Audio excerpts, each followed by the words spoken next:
Hello guys, welcome back to my channel. I hope you guys are doing good. So today we are going to see the use of need and needed. आप present में need का कैसे use करोगे और past में कैसे need का use करोगे, आज मैं आपको इस वीडियो में बताने वाली हूँ। तो stay tuned till the end. अगर आप वीडियो को पूरा नहीं देखोगे तो आपको समझ में नहीं आएगा नीड और नीडेड का यूज़ कैसे होता है प्रेजेंट और पास्ट में। तो आप वीडियो को लास्ट तक देखना ताकि आपको ये कंसेप्ट क्लियर हो सके। और अगर आप मेरे चैनल पे नए हो तो मेरे चैनल को सब्सक्राइब करना मत भूलना, साथ ही बेल आइकन को प्रेस करना ताकि आपको मेरी वीडियोस की सारी नोटिफिकेशंस मिलती रहे। और आप मेरे को इंस्टाग्राम पे भी फॉलो कर सकते हो। मेरा इंस्टाग्राम आईडी है rachna4290। I keep posting daily used sentences and word meanings there, so it will be helpful for you if you follow me there. अब मैं आपको अपना डिस्क्रिप्शन बॉक्स पे लिंक भी दे दूँगी इंस्टाग्राम का, आप मेरे को फॉलो कर सकते हो, नए नए सेंटेंसेस और वर्ड मीनिंग्स सीख सकते हो। लाइक ये स्ट्रक्चर है हमारा, subject plus need plus noun और प्रोनाउन। जब भी आप नीड का यूज़ करते हो किसी सेंटेंस को फ्रेम करने के लिए तो उसके साथ हमेशा याद रखना कि आप जो भी यूज़ कर रहे हो वर्ड वो या तो नाउन होता है या तो प्रोनाउन होता है। Okay, let's see an example.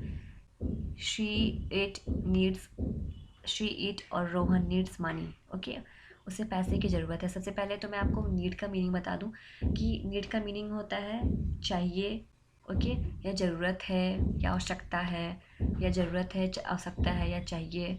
तो इस तरीके से आप जब भी सेंटेंस यूज़ करोगे कि आई नीड यू, मुझे तुम चाहिए, ये मुझे तुम्हारी ज़रूरत है। ओके, आई नीड मनी, मुझे पैसे की ज़रूरत है या मुझे पैसे चाहिए। तो अब इस तरीके के सेंटेंस को जब यूज़ करते हो तो उसके साथ आप नीड का यूज़ करके सेंटेंस फ्रेम करते हो। ओके, तो उसी तरीके से शी नीड्स मनी, उसे पैसे की ज़रूरत है या उसे पैसे की आवश्यकता है या पैसे चाहिए। Okay, they need a book, उन लोगों को एक किताब चाहिए या किताब की आवश्यकता है। I need to pass the exam, मुझे पास करने की ज़रूरत है, ओके, या ज़रूरत है, आवश्यकता है। ही नीड्स मी, उसे मेरी ज़रूरत है। He does not need me, उसे मेरी ज़रूरत नहीं है। नेगेटिव सेंटेंस है ये। डज़ ही नीड मी, क्या उसे मेरी ज़रूरत है। Does he not need me, क्या उसे मेरी ज़रूरत नहीं है। Why does he need me, उसे मेरी ज़रूरत क्यों है। How does he not need me, उसे मेरी ज़रूरत कैसे नहीं है। ओके, तो ये था हमारा प्रेजेंट कि आप प्रेजेंट में कैसे यूज़ करोगे नीड को with the help of noun और प्रोनाउन। यहाँ पे बुक है, मनी है, एग्ज़ाम, ये सारा हमारा नाउन है और मी ये हमारा प्रोनाउन है।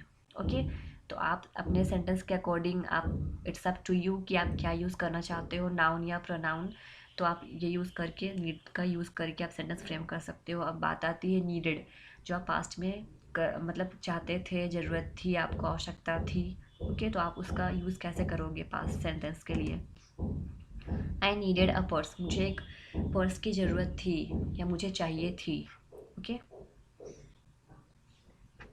मैंने यहाँ पे बस कुछ नहीं किया है, मैंने नीड का बस यहाँ पे पास्ट नीडेड लिख दिया है, अदरवाइज सेंटेंस स्ट्रक्चर सेम है। Sorry. Okay, let's C next one. They needed houses, उन लोगों को घर की ज़रूरत थी। शी नीडेड अ कुक, उसे एक कुक की ज़रूरत थी। She did not need a cook, अब ये पास्ट है। पास्ट में एज यू नो अगर पास्ट में आप यूज़ करते हो तो उसका नेगेटिव हमारा डिड यूज़ होता है, did not. Okay, she did not need a cook. हमेशा याद रखना डिड के साथ हमेशा वर्ब वन का यूज़ होता है। मैंने बहुत सारे लोगों को बोलते हुए सुना है कि वो डिड के साथ हमेशा वर्ब टू का यूज़ करते हैं। It's absolutely wrong. ओके, हमेशा डिड के साथ वर्ब वन का यूज़ होता है। Did she need a cook, क्या उसे एक कुक की ज़रूरत थी। Did she not need a cook, क्या उसे कुक की ज़रूरत नहीं थी। Why did she need a cook, उसे कुक की ज़रूरत क्यों थी। Why did she not need a cook, उसे कुक की ज़रूरत क्यों नहीं थी। ओके, तो ये मैंने आपको एग्जांपल्स बताया है नीड एंड नीडेड का। आप प्रेजेंट में कैसे यूज़ करोगे, पास्ट में कैसे यूज़ करोगे। तो आई होप आपको ये कंसेप्ट क्लियर हो गया होगा। आप वीडियो को बार बार देखो। अगर आपको कंसेप्ट क्लियर नहीं है तो आप सेंटेंसेस फ्रेम करो ऑन योर ऑन, तो ही आपको कंसेप्ट क्लियर होगा। Practice as much as you can, then it will be more clear to you. Okay, आप एक बार वीडियो देख कर के सोचोगे कि ये मेरे से नहीं हो रहा है, तो ये सच में नहीं होगा। आपको प्रैक्टिस की ज़रूरत है, practice as much as you can. Okay, so yeah that's it for today. और हाँ, सॉरी, मैंने एक चीज़ बताना ही भूल गया आपको। नीड के साथ हमेशा देखना, जब भी थर्ड पर्सन के साथ आप यूज़ करोगे, ठीक है, नीड को, तो वो as a helping, as a verb, आप यहाँ पे नीड से नीड्स हो जाता है। ओके, ही शी इट के साथ हमेशा नीड्स हो जाता है। आई यू वी दे के साथ हमेशा नीड ही रहेगा, एस ऐड नहीं होता है। क्यों? क्योंकि ये थर्ड पर्सन है। ओके, ही हमारा थर्ड पर्सन है, इसलिए नीड से ये नीड्स बन जाता है। ओके, तो इस सारे रूल्स को आप, ये सारे ट्रिक को आप याद रखना, तो ये आपको इजी होगा आपका सेंटेंसेस फ्रेम करने के लिए। So yeah that's it for today. I hope आपको कंसेप्ट समझ में आया होगा। And subscribe to my channel if you like my video, and share करो जिनको ज़रूरत है ये सारे कंसेप्ट की, जो अपनी इंग्लिश सच में सुधारना चाहते हैं, ये सारे कंसेप्ट, ये सारे डाउट्स क्लियर करना चाहते हैं। उन लोगों को मेरी वीडियो ज़्यादा से ज़्यादा शेयर करो, ताकि हर लोगों को हेल्प हो सके मेरी वीडियो देख करके। एंड आप मेरे को इंस्टाग्राम पे भी फॉलो कर सकते हो। एज आई टोल्ड यू कि I keep posting daily used sentences and word meanings there. मैंने लिंक डिस्क्रिप्शन बॉक्स पे भी दे दिया है, आप चेक कर सकते हो। और आप मेरी प्रीवियस वीडियोस देखो, ताकि आपको ये सारे कंसेप्ट क्लियर हो, क्योंकि ये मैंने प्रीवियस वीडियोस में भी बता रखा है कि आप कैसे यूज़ करोगे। तो अगर आपको पहले का कंसेप्ट क्लियर है, तो ही आपको ये सारे कंसेप्ट क्लियर होंगे, समझने में ईजी होगी। तो आप प्रैक्टिस करो, वीडियोस देखो, अपने डाउट क्लियर करो। या थैंक यू।